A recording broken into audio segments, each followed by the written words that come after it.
افغان سرحدي ځواکونو 28 تنه قاچاق کوونکي له یو شمېر نشهیي توکو سره یو ځای ننګرهار ولایت کې ونیول.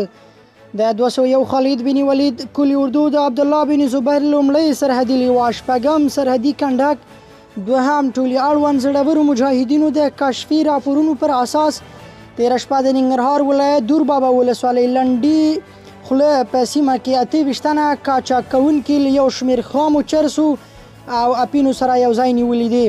دغه کسان داسې مهال نیول شوي چې غوښتلي یاد نشهیي توکي له فرضي کرښې هاخوا ته واړوي. یاد کسان به له لومړنیو پلټنو او قانوني مراحلو طی کولو وروسته به اړوند مرجعو ته وسپارل شي. په یو بل خبر کې بیا د 215 البدر کلي اردو نوی کماندان د ملي دفاع وزارت د پلان او پالیسۍ مرستیال لخوا رسما معرفي شو. د افغانستان اسلامي امارت د رهبرۍ د حکم په اساس مولا محمد خان د واد چې د 215 البدر کلي اردو د نوي کماندان په توګه ټاکل شوی و، نام د یو لړ مراسمو په ترڅ کې د ملي دفاع وزارت د ستراتیژۍ او پالیسۍ مرستیال مولوي محمد قاسم فرید لخوا رسما معرفي او خپله دنده یې پیل کړه. د ملي دفاع وزارت د ستراتیژۍ او پالیسۍ مرستیال په نظام کې تغییر او تبدیل یو اصل وباله او مسؤلینو ته د مشرانو د حکمونو په اطاعت ټینګار وکړ.